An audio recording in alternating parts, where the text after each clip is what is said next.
ಕಥೆಗಳಿರ್ಬೋದು, ಹಾಗೆಯೇ ಅದರ ಒಂದು ಮೌಲ್ಯಗಳನ್ನ ನಮಗೆ ತಿಳಿಸ್ಕೊಡ್ತಾ ಇದ್ದಾರೆ. ಧಾರ್ಮಿಕವಾಗಿ ದೇವರು ಅನ್ನುವಂಥದ್ದು, ಮೂಢನಂಬಿಕೆಗಳ ಹೆಸರಿನಲ್ಲಿ ಜೀವ ಬಲಿಯನ್ನ ಕೊಡುವಂತಹದನ್ನು ಅವರು ತಿಳಿಸ್ತಾ ಇದ್ದಾರೆ. ಹಾಗಾದ್ರೆ ಜನ್ನ ಕವಿಯು ಬರೆದಿರುವಂತಹ ನಿಯತಿಯನ್ನ ಮೀರಿದಪ್ಪ ಒಂದು ಪದ್ಯದಲ್ಲಿ ತಿಳ್ಕೊಳ್ಳಬಹುದು. ಈ ಜನ್ನ ಕವಿ ಬರೆದಂತಹ ಯಶೋಧರ ಚರಿತ್ರೆಯಲ್ಲಿ ಜೀವದಯ ನೋಂಪಿಗೆ ಸಂಬಂಧಿಸಿದಂತಹ ಒಂದು ಅಹಿಂಸಾ ತತ್ವವನ್ನು ಅವರು ನಮಗೆ ತಿಳಿಸುವಂತಹ ಕೃತಿಯನ್ನ ತಿಳಿಸಿದ್ದಾರೆ. ಜೀವ ಅಂದ್ರೆ ಮನುಷ್ಯನ ಜೀವವನ್ನ ಬಲಿ ಕೊಡುವಂತಹದ್ದು ತತ್ವವನ್ನ ಹೇಳುವಂತಹದ್ದು. ಇಲ್ಲಿ ಒಬ್ಬ ವ್ಯಕ್ತಿ ಮಾಡಿದಂತಹ ಒಂದು ಪಾಪ ಕರ್ಮಗಳ ಪ್ರತಿಫಲವಾಗಿ ಜನ್ಮಾಂತರಗಳವರೆಗೂ ಆತ ದೈಹಿಕವಾಗಿ ಮಾನಸಿಕವಾಗಿ ಅನೇಕ ಹಿಂಸೆಯನ್ನ ಕೊಡ್ತಾ ಇದ್ದಾನೆ, ಅನುಭವಿಸ್ತಾ ಇದ್ದಾನೆ. ಈ ಜನ್ಮದಲ್ಲಿ ನಾವೇನಾದ್ರೂ ಯಾರಿಗಾದ್ರೂ ಕೆಟ್ಟದನ್ನ ಬಯಸಿ ಪ್ರಾಣಿ ಬಲಿಯನ್ನು ಕೊಟ್ಟರು, ಯಾರಾದ್ರೂ ಕೊಲೆ ಮಾಡಿದ್ವಿ, ಇವೆಲ್ಲ ಅಂದ್ರೆ ಈ ನಾವು ಮಾಡಿದಂತಹ ಕೆಟ್ಟ ಪಾಪ ಕೃತ್ಯಗಳು ನಾವು ಮುಂದಿನ ಜನ್ಮದಲ್ಲಿ ಕೀಳು ಮಟ್ಟದ ಪ್ರಾಣಿಗಳಾಗಿ ಜನಿಸ್ತೀವಿ ಅನ್ನುವಂತಹ ಒಂದು, ಹಾಗೆ ಹಿಂಸಾತ್ಮಕ ವ್ಯಕ್ತಿಗಳಾಗಿ ಬೇರೆ ಯಾರು ನಮ್ಮ ಮನೇಲಿ ಮಾಡ್ತಾರೆ, ಹಿಂಸೆಯನ್ನು ಕೊಡುವಂತಹ ಒಂದು ಕೆಲಸವನ್ನ ಮಾಡ್ತಾರೆ. ಹೀಗೆ ನಾವು ಮಾಡುವಂತಹ ಪಾಪ ಕೃತ್ಯಗಳ ಪ್ರತಿಫಲವಾಗಿ ಅದು ಜನ್ಮಾಂತರಗಳವರೆಗೂ ಏನಾಗ್ತದೆ, ಅದು ಮುಂದುವರಿತಾ ಇದೆ ಅನ್ನುವಂತಹ ಒಂದು ಕಥಾ ಹಿನ್ನೆಲೆಯನ್ನ ಇಲ್ಲಿ ಹೇಳುವಂತಹದ್ದಾಗಿದೆ. ಅಂದ್ರೆ ಇದು ಒಂದು ಚಂಪು ಕಾವ್ಯವಾದ ಸಹ ಕಂದ ಪದ್ಯದಲ್ಲಿ ರಚನೆ ಆಗಿರುವಂತಹದ್ದು. ಇದು ಒಂದು ಧಾರ್ಮಿಕ ಕಾವ್ಯ, ಧಾರ್ಮಿಕವಾಗಿ ದೇವರು, ದಯೆ ಇವುಗಳ ಬಗ್ಗೆ, ಮೌಲ್ಯಗಳ ಬಗ್ಗೆ ತಿಳಿಸುವಂತಹದ್ದು ಈ ಪದ್ಯ ಆಗಿದೆ. ಇದರ ಹಿನ್ನೆಲೆಯಲ್ಲಿ ದೇವರ ಹೆಸರಿನಲ್ಲಿ ಒಂದು ಜೀವ ಬಲಿಯನ್ನ ಕೊಡುವಂತಹದ್ದು ಅಥವಾ ಬಲಿಯನ್ನ ನೀಡುವಂತಹದ್ದು ಈ ಕಥೆ ಆಗಿದೆ ಅನ್ನುವಂಥದ್ದನ್ನ ನಾವಿಲ್ಲಿ ಕೇಳ್ಬೋದು. ಈಗ ಮಕ್ಕಳೇ, ನಾವು ಏನ್ ಮಾಡೋಣ, ಕವಿ ಪರಿಚಯವನ್ನ ತಿಳ್ಕೊಳ್ಳೋಣ. ಓಕೆ, ಇಲ್ಲಿ ಟೆಕ್ಸ್ಟ್ ಬುಕ್ ಅಂದಿದ್ರಲ್ವ ಮಕ್ಕಳೇ, ಪೇಜ್ ನಂಬರ್ 110 ನೋಡಿ. ಈ ಪದ್ಯವನ್ನ ಜನ್ನ ಕವಿಯು ರಚಿಸಿದ್ದಾರೆ. ಜನ್ನನು ಹಾಸನ ಜಿಲ್ಲೆಯ ಹಳೆಬೀಡು ಪ್ರಾಂತದ ಅಲ್ಲಿ ಕ್ರಿಸ್ತಶಕ 1225ರಂದು ಜನಿಸಿದರು.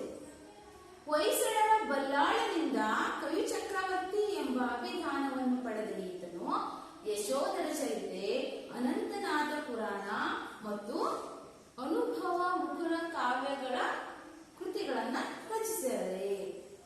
ಹಾಗೆಯೇ ನರಸಿಂಹ ಬಲ್ಲಾಳನ ಆಸ್ಥಾನದಲ್ಲಿ ದಂಡಾಧಿಪತಿಯೂ ಆಗಿದ್ದು ಮಂತ್ರಿಯೂ ಆಗಿದ್ರು. ಜೈನ ಧಾರ್ಮಿಕ ಕಾವ್ಯಗಳನ್ನು ರಚಿಸಿದ ಈತನು ಅಹಿಂಸಾ ತತ್ವವನ್ನ ಕಾವ್ಯಗಳಲ್ಲಿ ಸಂದೇಶದ ರೂಪದಲ್ಲಿ ತಿಳಿಸುವಂತಹದ್ದಾಗಿದೆ. ಪ್ರಸ್ತುತ ನಾವು ನಿಯತಿಯನ್ನ ಮೀರಿದಪ್ಪ ಪದ್ಯದ ಭಾಗವನ್ನು ಕನ್ನಡ ಮತ್ತು ಸಂಸ್ಕೃತಿ ನಿರ್ದೇಶನಾಲಯ ಹೊರತಂದಿರುವ ಗೋಪಾಲಕೃಷ್ಣ ಅವರ ಸಂಪಾದನಾ ಗ್ರಂಥವನ್ನಾಧರಿಸಿರುವ ಜನ್ನ ಕವಿಯ ವಿರಚಿತ ಯಶೋಧರ ಚರಿತೆ ಅನ್ನುವಂತಹ ಒಂದು ಕಾವ್ಯದಿಂದ ನಾವು ಆಯ್ಕೆ ಮಾಡ್ಕೊಂಡಿದ್ದೀವಿ. ಹಾಗಾದ್ರೆ ಮಕ್ಕಳೇ, ಇನ್ನೊಂದ್ಸರಿ ನಾವೇನ್ ಮಾಡೋಣ, ಕವಿ ಪರಿಚಯವನ್ನ ತಿಳ್ಕೊಳ್ಳೋಣ. ಜನ್ನ ಕವಿಯು ಕವಿ ಪರಿಚಯಕ್ಕೆ ಸಂಬಂಧಪಟ್ಟ ಹಾಗೆ ನಿಮ್ಮ ಪರೀಕ್ಷೆಯಲ್ಲಿ 3 ಅಂಕದ ಪ್ರಶ್ನೆ ಬರುತ್ತೆ ಮಕ್ಕಳೇ. ಜನ್ನ ಕವಿಯು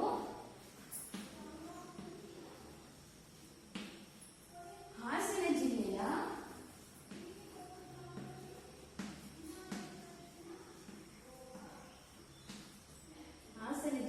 ಹಳೆಬೀಡಿನಲ್ಲಿ ಜನಿಸಿದ್ದು. ಹಳೆಬೀಡು ಪ್ರಾಂತದಲ್ಲಿ ಕ್ರಿಸ್ತಶಕ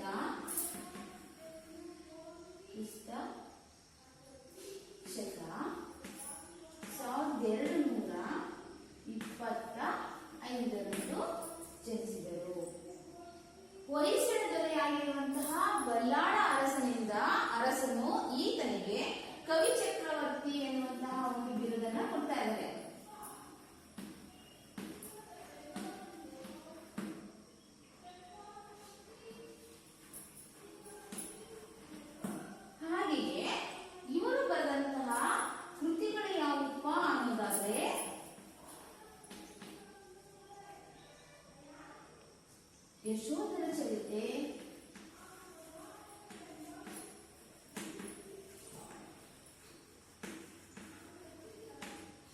ಅನಂತನಾಥ ಪುರಾಣ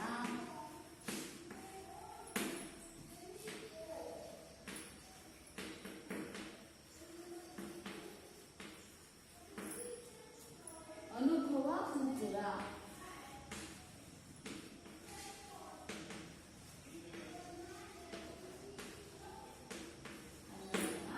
ಕೃತಿಗಳನ್ನು ರಚಿಸಿದ್ದಾರೆ. ಓಕೆ ಮಕ್ಕಳೇ, ಇನ್ನೊಂದ್ಸಲ ಪುನರಾವರ್ತನೆ ಮಾಡೋಣ. ಹಾಗಾದ್ರೆ ಜನಕವಿಯು ಎಲ್ಲಿ ಜನಿಸಿದರು? ಜನಕವಿಯು ಎಲ್ಲಿ ಜನಿಸಿದರು? ಹಾಸನ ಜಿಲ್ಲೆಯ ಹಳೆಬೀಡು ಗ್ರಾಮದಲ್ಲಿ ಕ್ರಿಸ್ತಶಕ 1225ರಲ್ಲಿ ಜನಿಸಿದರು. ಇವರು ಹೊಯ್ಸಳ ದೊರೆಯಾಗಿರುವಂತಹ ಬಲ್ಲಾಳನಲ್ಲಿ ಕವಿ ಚಕ್ರವರ್ತಿ ಎನ್ನುವಂತಹ ಬಿರುದನ್ನು ಪಡೆದಂತವರು. ಇವರು ಯಶೋಧರ ಚರಿತೆ, ಅನಂತನಾಥ ಪುರಾಣ, ಅನುಭವ ಮುಖರ ಅನ್ನುವಂತಹ ಕೃತಿಗಳನ್ನು ರಚಿಸಿದ್ದಾರೆ. ಹಾಗಾದ್ರೆ ಮಕ್ಕಳೇ, ಇದಕ್ಕಿಂತ ಇಲ್ಲಿ ನಮ್ಮ ಸಮಾಜದಲ್ಲಿ ಜನರ ಮಧ್ಯೆ ಹಿಂಸೆಯ ಮೇಲೆ ಏನ್ ಮಾಡುತ್ತೆ? ಹೋರಾಟವನ್ನು ಮಾಡುತ್ತದೆ. ಧರ್ಮ ಅಧರ್ಮದ ಮೇಲೆ ನಿಂತಿದೆ, ನ್ಯಾಯ ಅನ್ಯಾಯದ ಮೇಲೆ ನಿಂತಿದೆ, ನೀತಿ ಅನೀತಿಯ ಮೇಲೆ ಇದೆ. ಇವೆಲ್ಲ ಇದ್ರೂ ಸಹ ಏನ್ ಮಾಡ್ತಿದ್ದಾರೆ? ಜಯವನ್ನ ಹೇಗಾದ್ರೂ ಮಾಡಿ ಸಾಧಿಸಬೇಕು ಅಂತ ಅನ್ನುವಂತಹ ಜನರ ಒಂದು ಅಪೇಕ್ಷೆ ಆಗಿದೆ, ಅಂದ್ರೆ ಲೋಕದ ಆಶಯ ಆಗಿದೆ. ಈ ಆಶಯಕ್ಕನುಸಾರವಾಗಿ ಕಾಮ, ಕ್ರೋಧ, ಲೋಭ, ಮೋಹ, ಮದ, ಮತ್ಸರಗಳ ಬಗೆಗೆ ಸದಾ ಎಚ್ಚರದಿಂದ ಇರ್ಬೇಕು ನಾವು. ಹಾಗೆ ಸ್ವಲ್ಪ ಮೈಮರ್ತರೂ ಸಹ ಅಮೃತಮತಿಯ ಹಾಗೆ ನಾಯಕ ನರಕವನ್ನು ಅನುಭವಿಸಬೇಕಾಗಿತ್ತು. ಇದು ಒಂದು ಯಶೋಧರ ಚರಿತೆ ಕೃತಿ ಬರಹಗಳಲ್ಲಿ ಅದರಲ್ಲಿ ಬರುವಂತಹ ಒಂದು ಪಾತ್ರದಲ್ಲಿ ಬರ್ತದೆ. ಅಲ್ಲಿ ಏನಪ್ಪಾ ಅಂದ್ರೆ, ಹೇಗಂದ್ರೆ ಮನಸ್ಸಿನ ಮಾಯೆ ವಿಧಿ ವಿಲಸನದ ನರಂ ಬಡೆಯ ಕೊಂದು ಕೂವದೆ ನರಂ. ಆ ಮನ್ಮಥನ ಮಾಯೆ ವಿಧಿ ವಿಲಾಸದ ನೆರವನ್ನು ಪಡೆಯಲಾಗಿ ಅದು ಮನುಷ್ಯರನ್ನು ಕೊಂದು ಕೂಗುವುದಿಲ್ಲವೇ? ಹಾಗೆಯೇ ತಾಳ್ಮೆ ಮತ್ತು ಅಹಿಂಸೆಯನ್ನ ತಿಳಿಸುವಂತಹದೇ ಪ್ರಸ್ತುತ ಈ ಪದ್ಯಪಾಠದ ಆಶಯವಾಗಿದೆ. ಇಲ್ಲಿ ತಾಳ್ಮೆ ಮತ್ತು ಅಹಿಂಸೆಯನ್ನ ತಿಳಿಸುವಂತಹ ಪ್ರಸ್ತುತ ಈ ಪದ್ಯದ ಆಶಯ ತಾಳ್ಮೆ ಮತ್ತು ಅಹಿಂಸೆ.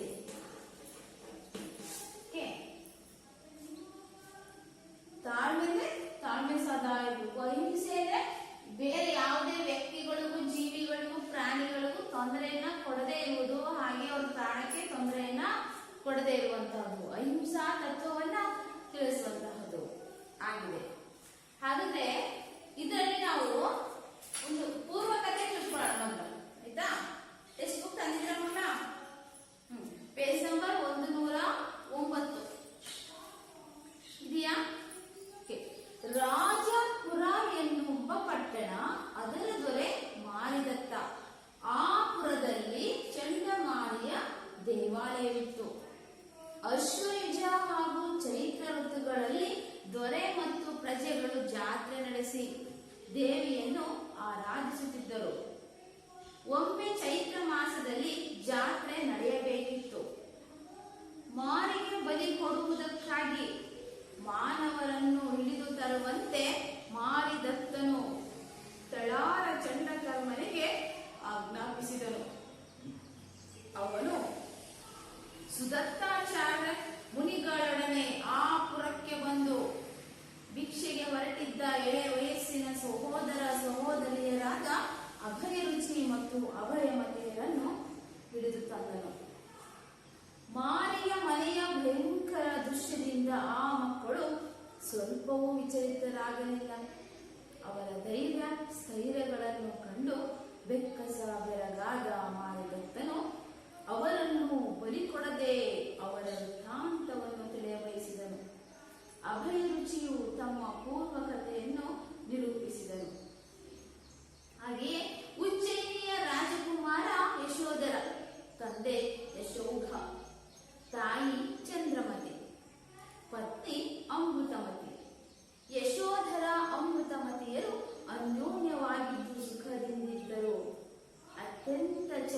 ಸುಂದರ ಸಕಲ ವಿದ್ಯಾ ಪಾರಂಗತ ಹಾಗೂ ಸುಸಂಸ್ಕೃತನಾದ ಯಶೋಧರನ ಪತ್ನಿ. ಅಮೃತಮತಿಯು ಕುರೂಪಿಯಾದ ಅಷ್ಟಾವಂಕ ಮಾವಟಿಗನ ಗಾನ ಮಾಧುರ್ಯಕ್ಕೆ ಮನಸೋತು ಪತಿಗೆ ದ್ರೋಹ ಬಗೆಯುವಳು. ಪತ್ನಿಯ ಹೇಯ ಕೃತ್ಯವನ್ನು ಕಣ್ಣಾರೆ ಕಂಡ ಯಶೋಧರನು ಅತ್ಯಂತ ಖಿನ್ನನಾಗುವನು. ತಾಯಿ ಚಂದ್ರಮತಿ ದೇವಿಯು ಪರಿಪರಿಯಾಗಿ ಬೇಡಿಕೊಂಡಾಗ ಮನಸ್ಸಿನ ಖಿನ್ನತೆಗೆ ಕಾರಣವನ್ನು ಹೇಳಲಾಗದೆ ಕಳೆದ ರಾತ್ರಿ ದುಸ್ವಪ್ನವೊಂದನ್ನು ಕಂಡದ್ದಾಗಿ ಹೇಳುವನು. ಸ್ವಪ್ನ ದೋಷ ನಿವಾರಣೆಗಾಗಿ ಪ್ರಾಣಿ ಬಲಿಯನ್ನು ಕೊಡಲು ಒಪ್ಪದೆ ತಾಯಿಯ ಸಮಾಧಾನಕ್ಕಾಗಿ ಹಿಟ್ಟಿನಿಂದ ಮಾಡಿದ ಕೋಳೆಯೊಂದನ್ನು ಬಲಿ ಕೊಡಲು ಒಪ್ಪುವನು. ಹಿಟ್ಟಿನ ಕೋಳೆಯನ್ನು ಬಲಿ ಕೊಟ್ಟಾಗ ಅದರೊಳಗೆ ಅಡಗಿದ್ದ ಬೆಂತರವೊಂದು ಕೂಗಿ ಅಸುನುಗಿತು. ಇದರಿಂದ ಮತ್ತು ಖಿನ್ನನಾದ ಯಶೋಧರನು ಮಗನಾದ ಯಶೋಮತಿಗೆ ಪಟ್ಟ ಕಟ್ಟಿ ಕಾಡಿಗೆ ತಪಕ್ಕೆ ಹೊರಡಲು ಅನುವಾಗುವನು. ವಿಷಯ ತಿಳಿದ ಅಮೃತಮತಿಯು ಗಂಧ ಹಾಗೂ ಅತ್ತೆಯನ್ನು ವಿಷವಿಕ್ಕಿ ಕೊಲ್ಲುವಳು. ಸತ್ತ ಯಶೋಧರ ಚಂದ್ರಮತಿಯರು ಮುಂದಿನ ಜನ್ಮಗಳಲ್ಲಿ ನವಿಲು, ನಾಯಿ, ಹಾವು, ಮುಳ್ಳುಹಂದಿ, ಮೀನು, ಮೊಸಳೆ, ಆಡು, ಹೋತ ಮತ್ತು ಕೋಣ ಹೋತಗಳಾಗಿ ಕಡೆಗೆ ಕೋಳಿ ಪಿಳ್ಳೆಗಳಾಗಿ ಜನಿಸುವರು. ಒಮ್ಮೆ ಅಕಂಪನ ಮುನಿಯ ಉಪದೇಶವನ್ನು ಕೇಳಿದ ಕೋಳಿಗಳು ಜ್ಞಾತಿ ಸ್ಮರಗಳಾಗಿ ಋತವನ್ನು ಆಚರಿಸಿ ಹರ್ಷದಿಂದ ಕಲೆತಾಗ ವನ ವಿಹಾರಕ್ಕೆ ಹೋಗಿದ್ದ ಯಶೋಮತಿಯ ಬಾಣಕ್ಕೆ ತುತ್ತಾಗುವು. ಬಳಿಕ ಯಶೋಮತಿಯ ಪತ್ನಿ ಕುಸುಮಾವಳಿಯ ಮಕ್ಕಳಾಗಿ ಹುಟ್ಟುವವು. ಆ ಅವಳಿ ಮಕ್ಕಳೇ ಅಭಯರುಚಿ ಮತ್ತು ಅಭಯಮತಿ. ಅವರು ಮುಂದೆ ಸುದತ್ತಾಚಾರ್ಯರಲ್ಲಿ ಶಿಷ್ಯ ವೃತ್ತಿಯನ್ನು ಸ್ವೀಕರಿಸಿದರು.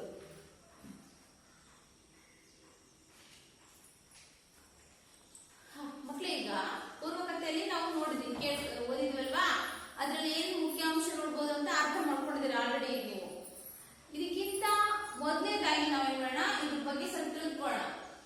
ಓಕೆ, ಒಂದು ರಾಜಪುರ ಅನ್ನುವಂತಹ ಒಂದು ಪಟ್ಟಣ ಇತ್ತು. ಆ ರಾಜಪುರ ಪಟ್ಟಣದ ದೊರೆ ಯಾರಿದ್ರಪ್ಪ ಅಂದ್ರೆ ಮಾರಿದತ್ತ ಅರಸ ಆಗಿದ್ದಲ್ಲಿ. ರಾಜಪಟ್ಟಣದ ದೊರೆ ಯಾರಪ್ಪ? ಯಾರು? ಮಾರಿದತ್ತ. ಈಗ ಪಾತ್ರದ ಬಗ್ಗೆ ಹೇಳ್ತಿದ್ದಾನೆ, ನೋಡ್ಕೊಂಡು ರಾಜಪುರ ಅನ್ನುವಂತಹ ಒಂದು ಪಟ್ಟಣ, ಅದರ ದೊರೆ ಯಾರಪ್ಪ ಅಂದ್ರೆ ಮಾರಿದತ್ತ.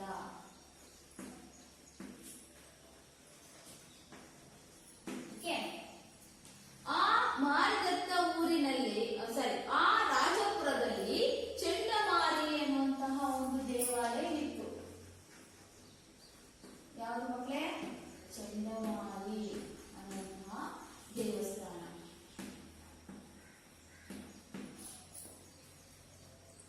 ಓಕೆ, ಅಲ್ಲಿ ಅಶ್ವಯುಜ ಹಾಗೂ ಚೈತ್ರ ಮಾಸಗಳಲ್ಲಿ ಜಾತ್ರೆ ನಡೀತಾ ಇತ್ತು. ಈಗ ನೋಡಿ ಮಕ್ಕಳೇ, ನಮ್ಮ ಊರಿನಲ್ಲಿ ವರ್ಷಕ್ಕೊಂದ್ಸರಿ ಜಾತ್ರೆ ನಡೀತಲ್ಲ, ದೇವಮ್ಮ ಜಾತ್ರೆ, ಮಾರಿಕಾಂಬ ಜಾತ್ರೆ, ಹೀಗೆ ಅಲ್ವಾ? ಹಾಗೆ ಆ ಒಂದೊಂದು ಮಾಸಗಳಲ್ಲಿ ದೇವಿ ಜಾತ್ರೆ ನಡೀತಾ ಇತ್ತು. ಹಾಗೆ ಇಲ್ಲಿ ಅಶ್ವಯುಜ ಹಾಗೂ ಚೈತ್ರ ಮಾಸದಲ್ಲಿ ಈ ಚಂಡಮಾರಿಯ ದೇವಿಯ ಜಾತ್ರೆ ನಡೀತಾ ಇತ್ತು. ಆಗ ದೊರೆ ಮತ್ತು ಪ್ರಜೆಗಳನ್ನು, ಈ ದೊರೆ ರಾಜ ಮತ್ತು ಆ ರಾಜಪುರ ಊರಿನ ಎಲ್ಲ ಜನರು ಒಟ್ಟಾಗಿ ಸೇರಿ ಆ ದೇವಿಯನ್ನ ಪೂಜೆ ಮಾಡಿ ಆ ದೇವಿಯನ್ನ ಆರಾಧನೆ ಮಾಡ್ತಾ ಇದ್ರು. ಒಮ್ಮೆ ಚೈತ್ರ ಮಾಸದ ಒಂದು ಸಮಯದಲ್ಲಿ ಆ ಊರಿನಲ್ಲಿ ಚಂಡಮಾರಿಯ ಜಾತ್ರೆ ನಡೆಯಬೇಕಾಗಿತ್ತು. ಚಂಡಮಾರಿ ದೇವಿಯ ಜಾತ್ರೆ ನಡೆಯಬೇಕಾಗಿತ್ತು. ಆಗ ಆ ಮಾರಿಗೆ, ಆ ದೇವತೆಗೆ, ಆ ದೇವತೆಗೆ ಒಂದು ಮಾನವನ ಬಲಿಯನ್ನ ಕೊಡ್ಬೇಕಾಗಿತ್ತು. ಮನುಷ್ಯರ ಒಂದು ಜೀವದ ಬಲಿಯನ್ನು ಕೊಡ್ಬೇಕಾಗಿತ್ತು. ಆಗ ಈ ಮಾರಿದತ್ತನು ತನ್ನ ಬಳಿಯಲ್ಲಿರುವಂತಹ ಕಡಾಳ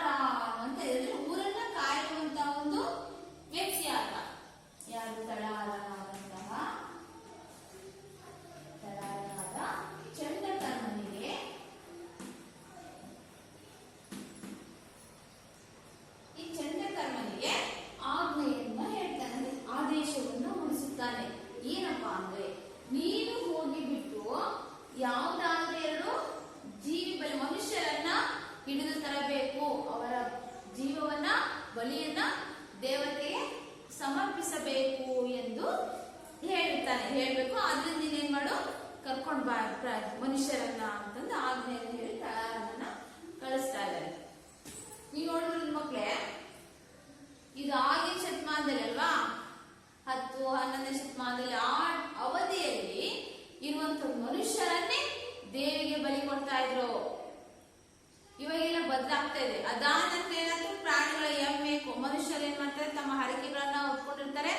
ದೇವಿಗಾಗಿ ಕುರಿ ಕೋಣಗಳು ಮತ್ತೆ ಅವೆಲ್ಲವುಗಳನ್ನ, ಕೋಳೆಗಳನ್ನ ಬಲಿ ಕೊಡ್ತಾ ಇದ್ದಾರೆ ಅಲ್ವಾ. ಹಾಗಾದ್ರೆ ನಾವು ಜೀವ ಬಲಿ ಕೊಡುವಂಥದ್ದು ಮಹಾ ಶಿಕ್ಷೆ ಅಲ್ವಾ. ಅದು ಪ್ರಾಣಿಗಳನ್ನಾಗಲಿ ಮನುಷ್ಯರನ್ನಾಗಲಿ ಅದು ಆ ರೀತಿ ದೇವರು ಕೇಳುತ್ತಾ ಇಲ್ಲತ್ತೆ. ಅದರಿಂದ ಅನೇಕ ಆದೇಶ, ಸರ್ಕಾರ ನಿಯಮಗಳು ಬಂದಿದೆ. ಯಾವುದೇ ಕಾರಣಕ್ಕೂ ಜಾತ್ರಾ ಸಮಾರಂಭಗಳಲ್ಲಿ ದೇವಿಗೆ ಅಥವಾ ದೇವಸ್ಥಾನ ದೇವತೆಗಳಿಗೆ ನಾವೇನ್ ಮಾಡ್ಬಾರ್ದು, ಪ್ರಾಣಿ ಬಲಿಯನ್ನ ಕೊಡಬಾರ್ದು ಅಂತ ಒಂದು ಆದೇಶವನ್ನು ಹೊರಡಿಸಿದ್ದಾರೆ. ಆದ್ರೂ ಸಹ ನಾವೆಲ್ಲ ಏನ್ ಮಾಡ್ತಿದೀವಿ, ಗೊತ್ತಿಲ್ಲದೆ ನಾವು ಹರಕೆಯನ್ನ ಕೊಟ್ಕೊಂಡು ದೇವರಿಗೆ ಕುರಿ ಆಗ್ಲಿ, ಕೋಣ ಆಗ್ಲಿ, ಕುರಿ ಮತ್ತೆ ಕೋಳಿಗಳು ಇವೆಲ್ಲವುಗಳನ್ನ ಏನ್ ಮಾಡ್ತಿದೀವಿ, ನಾವು ಬಲಿ ಕೊಡ್ತಾ ಇದೀವಿ. ಜೀವ ನಮ್ಮಾಗಿ ಅದು ಒಂದು ಜೀವ ಅಲ್ವಾ, ಅದು ಅನ್ನುವಂಥದ್ದನ್ನು ಸಾಮಾನ್ಯ ಅದನ್ನ ನಾವು ಏನಲ್ಲ ತಿಳ್ಕೊಳ್ಳೋದಿಲ್ಲ. ಇವಾಗಿತ್ತು, ಹಿಂದೆ ಈ ತರ ಇತ್ತು.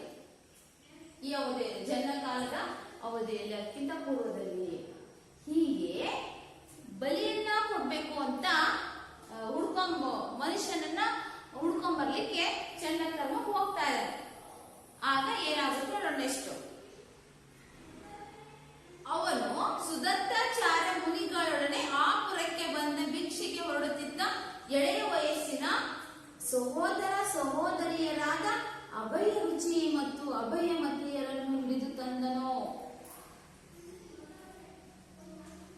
ಹಾಗಾದ್ರೆ ಇಲ್ಲಿ ಇನ್ನೊಂದು ಪಾತ್ರ ಬರುತ್ತೆ ಮಕ್ಕಳೇ, ಸುದತ್ತಾಚಾರ್ಯ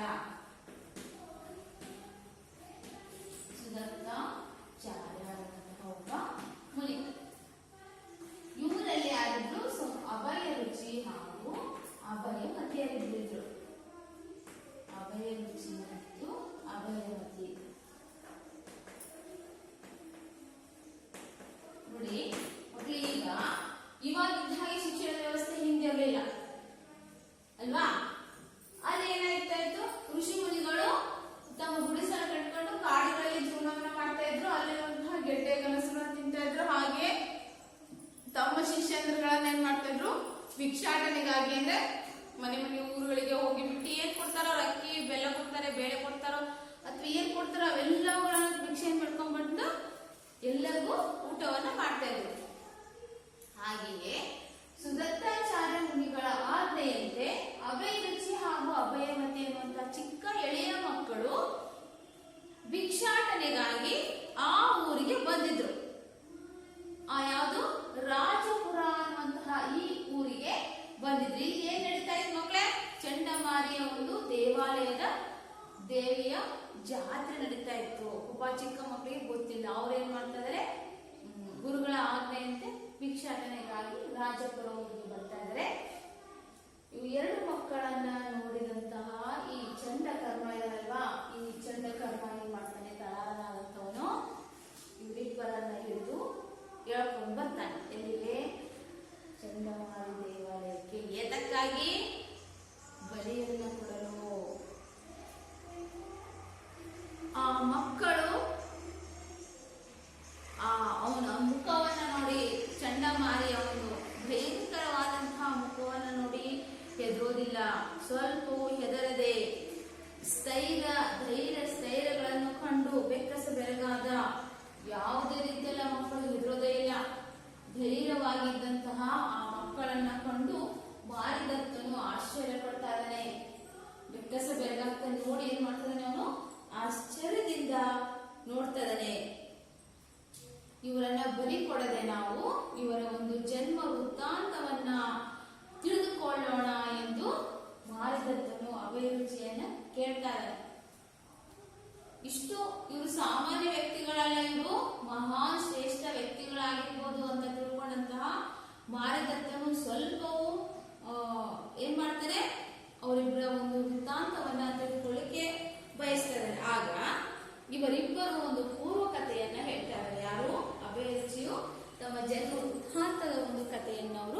ಹೇಳ್ತಾ ಇದ್ದಾರೆ. ಏನ್ ಹೇಳುತ್ತಾರೆ ನೋಡೋಣ. ಈಗ ನೆಕ್ಸ್ಟ್ ಇನ್ನೊಂದು ಬರುತ್ತೆ. ಈಗ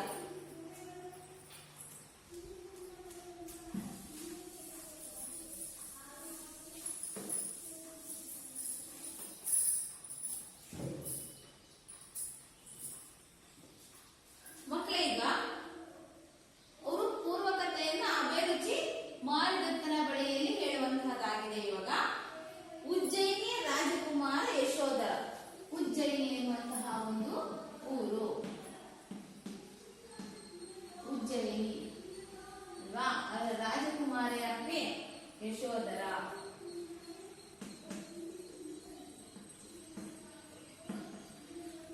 ನೆಕ್ಸ್ಟ್, ಯಶೋಧರನ ತಂದೆ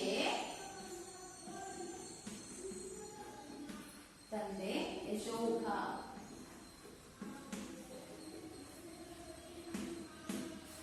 ತಾಯಿ ಚಂದ್ರಮತಿ.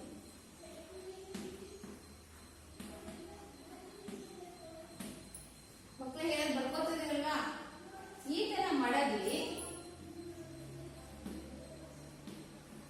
ಯಾರಪ್ಪ ಅಂದ್ರೆ ಅಮೃತಮತಿ.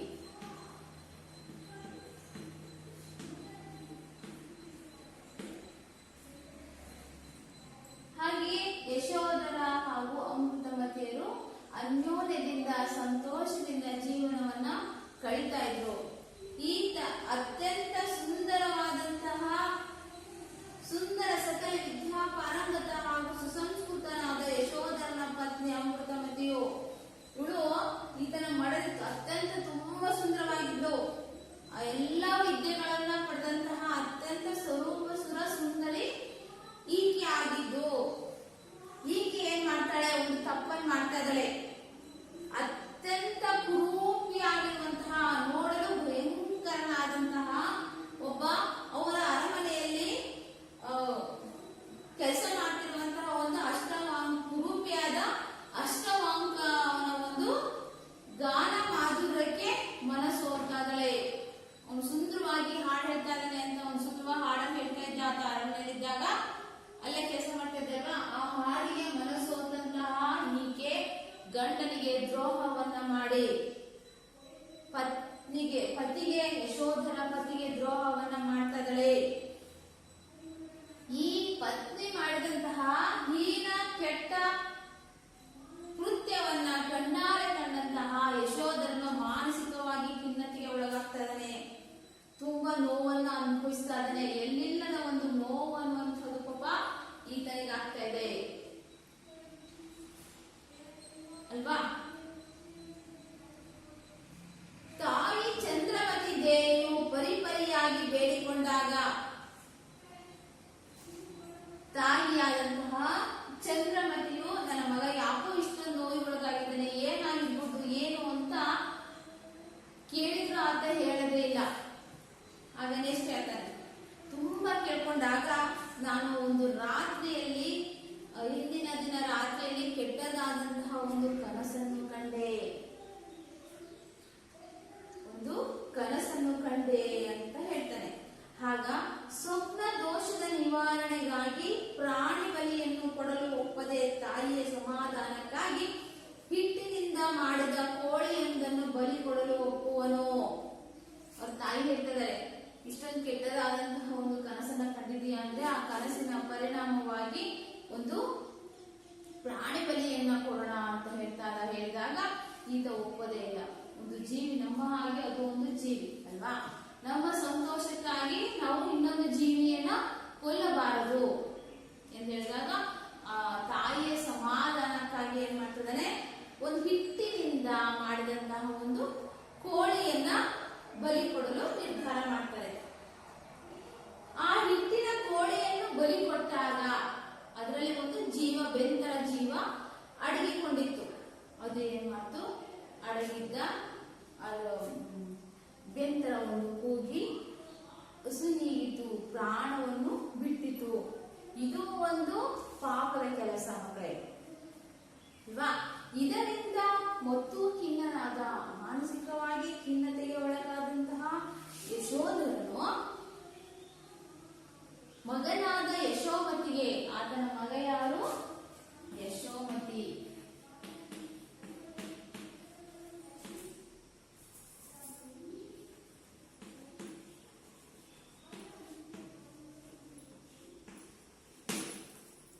ಮಗನಾದಂತಹ ಯಶೋಮತಿಗೆ ಪಟ್ಟವನ್ನ ಕಟ್ಟಿ, ರಾಜನ ಪಟ್ಟವನ್ನ ಕಟ್ಟಿ ಕಾಡಿಗೆ ತಪಸ್ಸಿಗೆ ಹೊರಡಲು ಸಿದ್ಧನಾಗ್ತಾನೆ.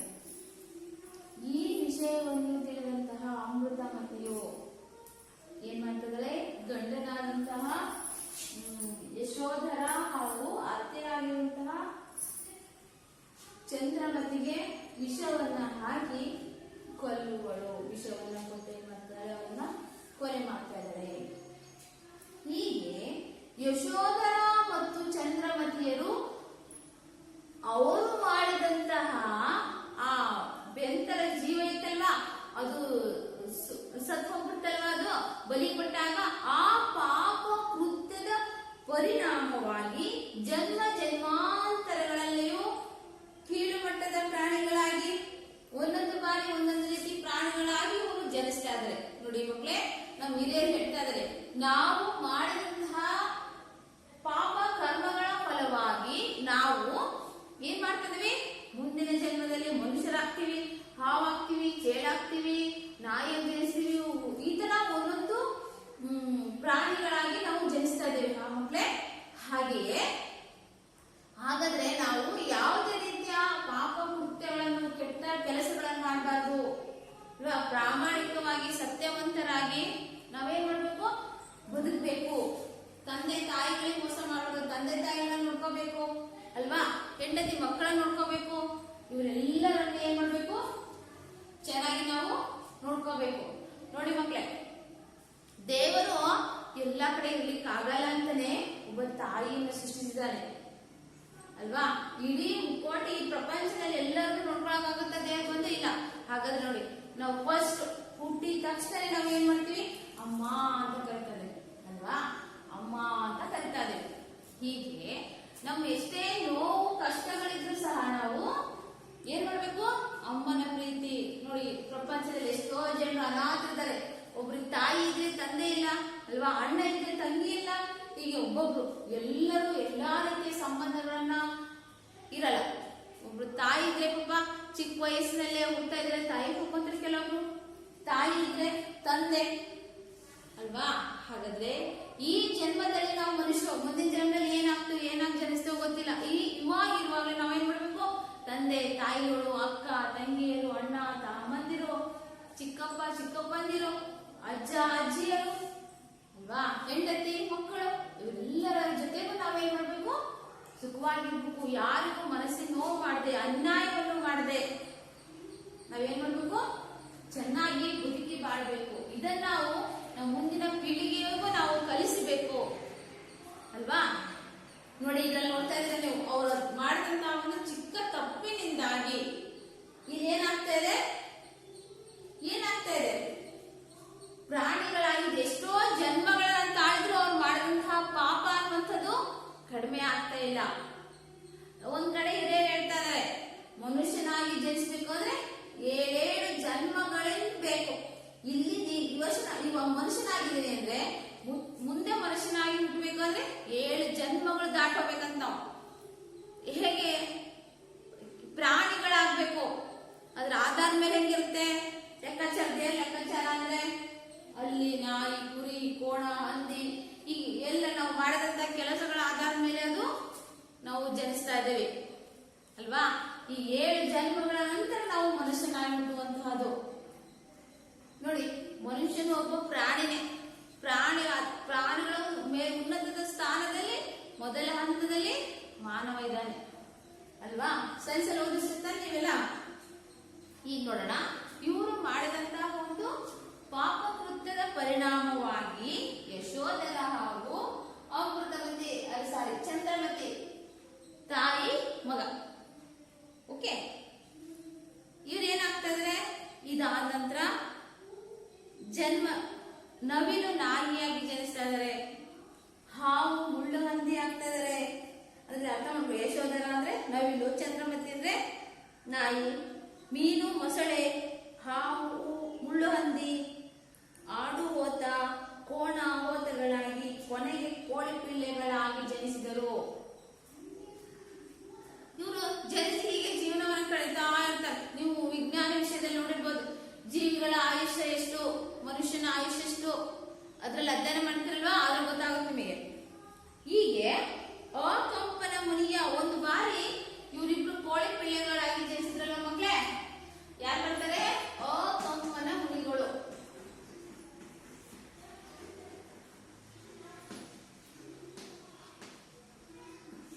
ಅಕಂಪನ ಮುನಿಯ ಒಂದು ಜ್ಞಾನ, ಅವರು ಬೋಧನೆಯನ್ನು ಮಾಡ್ತಾ ಇರ್ತಾರೆ, ಉಪದೇಶವನ್ನ ಮಾಡುವಂತಹ ಒಂದು ಸಂದರ್ಭದಲ್ಲಿ ಇವರ ಮಾತುಗಳನ್ನ ಕೇಳಿ ಜ್ಞಾತಿಸ್ಮರಗಳಾಗಿ ಋತವನ್ನು ಆಚರಿಸಿ ಹರ್ಷದಿಂದ ಕಳೆದಾಗ, ಸಂತೋಷದಿಂದ ಜೀವನವನ್ನ ಕಳಿತ ವನ ವಿಹಾರದಲ್ಲಿ ಇವರಿಬ್ರು ಇದ್ದಾಗ ಅವರ ಮೊಮ್ಮಗ ಯಾರಾಗಿದ್ರು?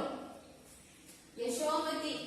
ಈ ಯಶೋಮತಿಯ ಬಾಣಕ್ಕೆ ತುತ್ತಾಗಿ ಯಶೋಮತಿ ಏನ್ ಮಾಡ್ತಾನೆ? ಬಾಣದಿಂದ ಕೋಳಿ ಪಿಳ್ಳೆಗಳನ್ನ ಹುಡಿತಾ ಇದ್ದಾನೆ.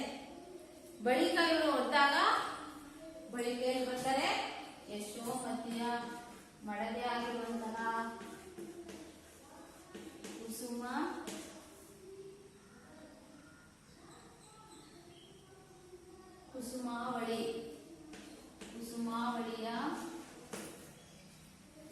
ಕುಸುಮಾವಳಿಯ ಹೊಟ್ಟೆಯಲ್ಲಿ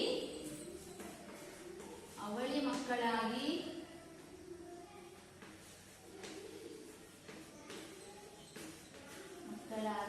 ಅಭಯ ರುಚಿ ಹಾಗೂ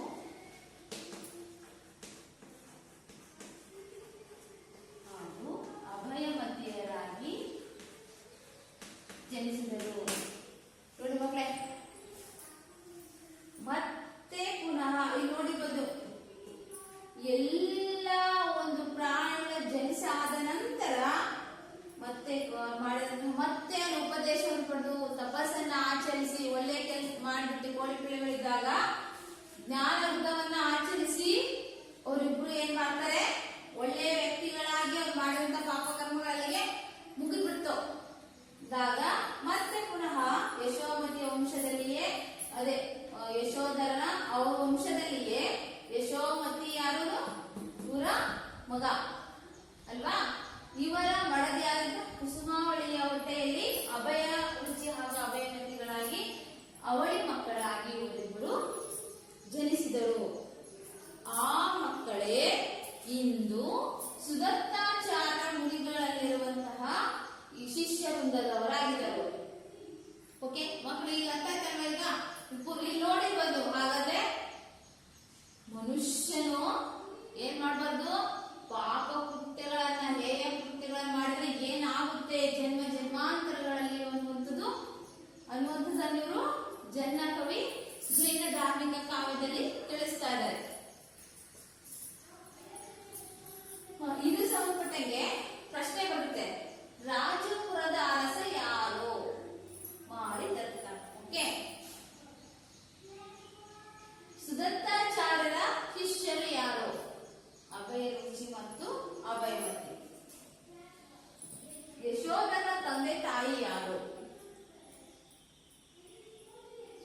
ಓಕೆ, ಯಶೋಧರನು ಕಂಡಂತಹ ದುಸ್ವಪ್ನ ದೋಷ ನಿವಾರಣೆಗಾಗಿ ಯಾವ ಪರಿಹಾರವನ್ನು ಹುಡುಕುತ್ತಾರೆ? ಓಕೆ, ಅದೇ ಸ್ವಪ್ನ ದೋಷ ಪರಿಹಾರಕ್ಕಾಗಿ ಅವನ ತಾಯಿಯು ಹಿಟ್ಟಿನಿಂದ ಮಾಡಿದಂತಹ ಕೋಳೆಯನ್ನ ತಯಾರಿಸಿ ಅದರಲ್ಲಿ ಇವ್ರು ಗೊತ್ತಿರೋದಿಲ್ಲ, ಅದರಲ್ಲಿ ಬೆಂತರ ಒಂದು ಜೀವಿ ಬಂದು ಇದ್ದು ಬಿಟ್ಟಾಗ ಅದು ಏನಾಗುತ್ತೆ? ಪ್ರಾಣವನ್ನು ಬಿಡ್ತಾರೆ, ಪ್ರಾಣವನ್ನು ಬಿಟ್ಟು ಅಸಮಿಸುತ್ತದೆ ಅಲ್ವಾ? ಇಷ್ಟು. ಯಶೋಧರ ಹಾಗೂ ಚಂದ್ರಮತಿಯರು ಜನ್ಮ ಜನ್ಮಾಂತರಗಳಲ್ಲಿ ಯಾವ ಯಾವ ಪ್ರಾಣಿಗಳಾಗಿ ಜನಿಸಿದರು? ಇದನ್ನು ನೋಡ್ಕೊಳ್ಳಿ ಮಕ್ಕಳ ಪ್ರಶ್ನೆನ. ಯಶೋಧರ ಹಾಗೂ ಚಂದ್ರಮತಿಯರು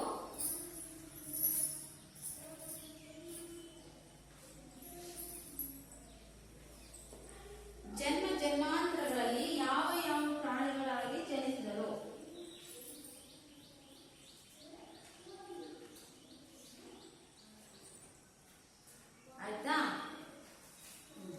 ನೆಕ್ಸ್ಟ್ ಒಂದು ನೀವೇನ್ ಮಾಡ್ಬೇಕು ಮಕ್ಕಳೇ, ಈಗ ನಾನು ಪದ್ಯವನ್ನ ಹೇಳ್ತಾ ಇದ್ದೀನಿ, ಓದ್ತಾ ಇದ್ದೀನಿ. ಈಗ ಈ ಸಂದರ್ಭದಲ್ಲಿ ಏನ್ ಬರುತ್ತಪ್ಪ ಅಂದ್ರೆ, ಈ ಅಭಯ ರುಚಿ ಹಾಗೂ ಅಭಯಮತಿ ಇಬ್ಬರನ್ನ ಏನ್ ಮಾಡ್ತಾ ಇದ್ದಾರೆ, ಈ ಚಂಡಕರ್ಮನ ಏನ್ ಮಾಡ್ತಾ ಇದ್ದಾನೆ, ಈ ದೇವಸ್ಥಾನ ಇದೆಯಲ್ಲ ಚಂಡಮಾರುತಿ ದೇವಾಲಯ, ಅಲ್ಲಿಗೆ ಕರ್ಕೊಂಡು ಬರ್ತಾ ಇದ್ದಾರೆ.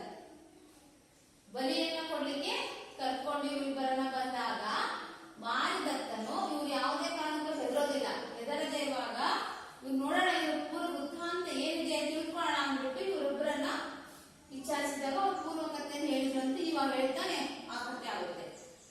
ಈಗ ನೆಕ್ಸ್ಟ್ ಆ ದೇವಸ್ಥಾನದ ಒಂದು ಸನ್ನಿವೇಶದ ಒಂದು ವಿವರಣೆಯನ್ನ ಕವಿಯಲ್ಲಿ ನೀಡ್ತಾ ಇದ್ದಾರೆ.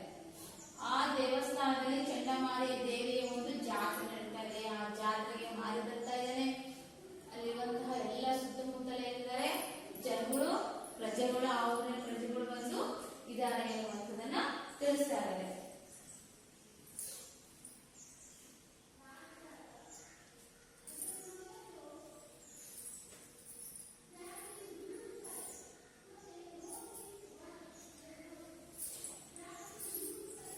ಆಯ್ತಾ? ಈಗ ಮಕ್ಕಳೇ ನಾನು ಆ ಪದವನ್ನ ಓದ್ತಾ ಇದ್ದೀನಿ. ಎಲ್ಲಿ ಪದವನ್ನ ಬಿಡಿಸಿ ಓದ್ತಾ ಇದ್ದೀನಲ್ವಾ, ಅಲ್ಲಿ ನೀವೇನ್ ಮಾಡಿ ಮೇಲೆ ಗೆರೆಯನ್ನ ಹಾಕೋಬೇಕು. ಸ್ವರ ಅಕ್ಷರವನ್ನ ಬರ್ಕೊಳ್ಳಿ. ಒಂದೇ ಪ್ಯಾರ ಓದೋಣ. ಸಿಸಿರ ಮನೆ ಪಡೆದು ಪರಕೆಗೆ ವಸಂತ ನಲ ರೋದ ಮಾವಿನ ಅಡಿ ಅಂಚಿಕೆಯೋಳ್ ಕುಸುರಿದ ಅರಿದ ಅಡಗಿನ ಆಗತವೋ ಎಸೆದುವೋ ತತ್ವನದೋಳ್ ಇದ್ದ ಮುತ್ತದ ಮುಗುಳ್ಗಳ್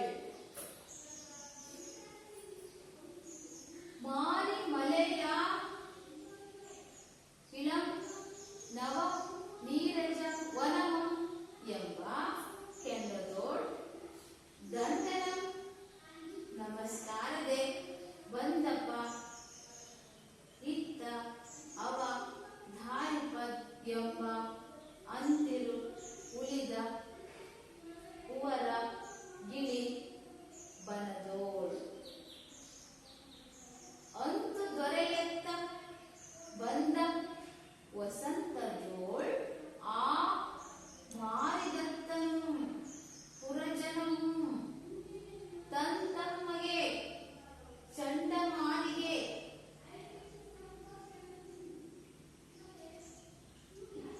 ಚಂಡಮಾರಿಗೆ ಸಂತಸವಂ ಮಾಡಲ್ ಎಂದು ಜಾತ್ರೆಗೆ ನೆರೆದ.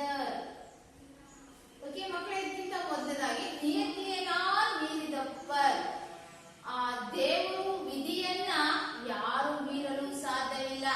ನಮ್ಮ ಹಣೆ ಬರಹದಲ್ಲಿ ಏನಿರುತ್ತೆ ಅದು ನಡ್ದೆ ನೋಡುತ್ತೆ. ಹಾಗಾದ್ರೆ ಆ ವಿಧಿಯನ್ನ, ವಿಧಿ ಲಿಖಿತ ಬರಹವನ್ನ ಯಾರು ಬದಲಾಯಿಸಲು ಸಾಧ್ಯ ಇಲ್ಲ ಅನ್ನುವಂತಹ ಒಂದು ಅರ್ಥದಲ್ಲಿ ಬರುತ್ತೆ.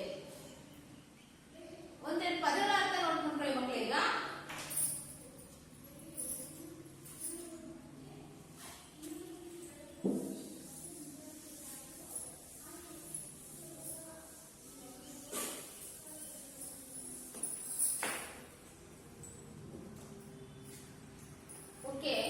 ಶಿಶಿರ ಮನೆ ಚಳಿಗಾಲದ ಒಂದು ಸಮಯ.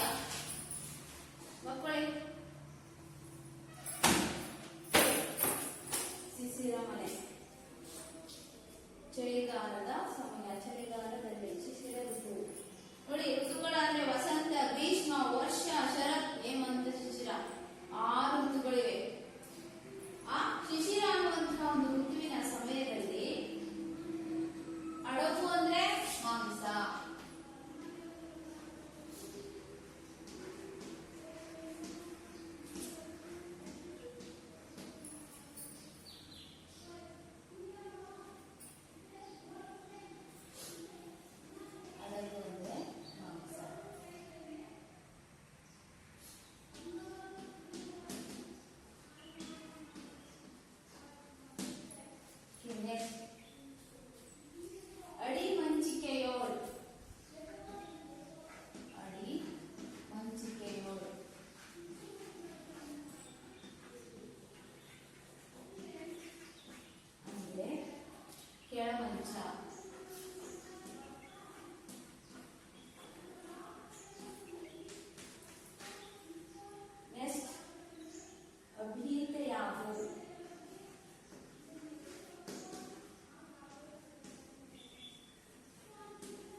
ಚಳಿಗಾಲದಲ್ಲಿ, ಚಳಿಗಾಲದ ಒಂದು ಸಮಯದಲ್ಲಿ.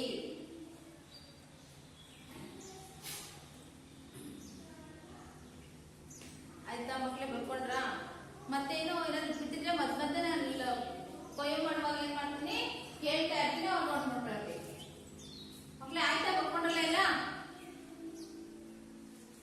ಸಿಸಿರ ಮನೆ ಪಡೆದು ಪರಕೆಗೆ ವಸಂತನಲ ಓದ ಮಾವಿನ ಅಡಿ ಮಂಚಿಕೆ ಓಳ್ ಕುಸುರಿದ ಅಡಗಿದ ಅನಗಥವೋ ಎಸೆದು ತದ್ವನದೋಳ್ ಇದ್ದ ಮುತ್ತದ ಮುಗುಳ್ಗಳ್.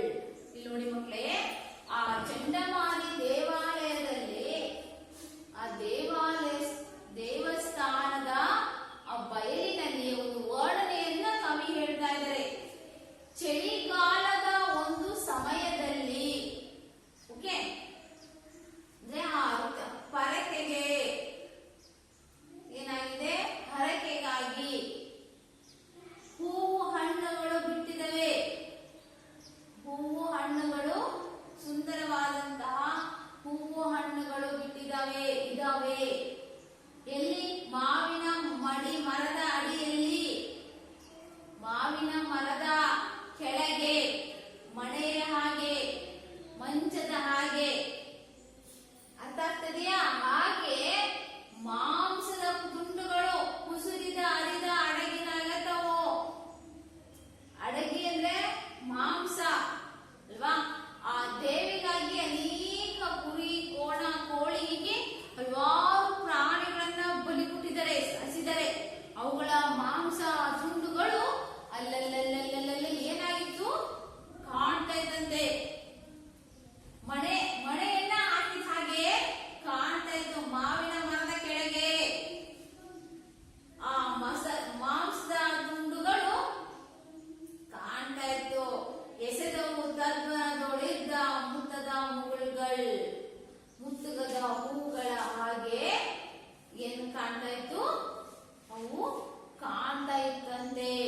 ಇಲ್ಲಿ ಕವಿಯನ್ನು ವರ್ಣನೆಯನ್ನು ಮಾಡ್ತಾ ಇದ್ದಾರೆ.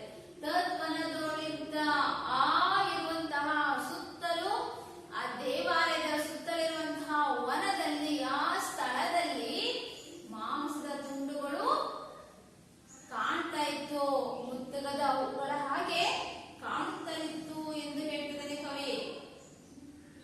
ನೆಕ್ಸ್ಟ್ ಪ್ಯಾರಾಡ. ಮಾರಿ ಮಲೆಯಾನಿರಂ ನವ ನೀರಜ ವನಂ ಎಂಬ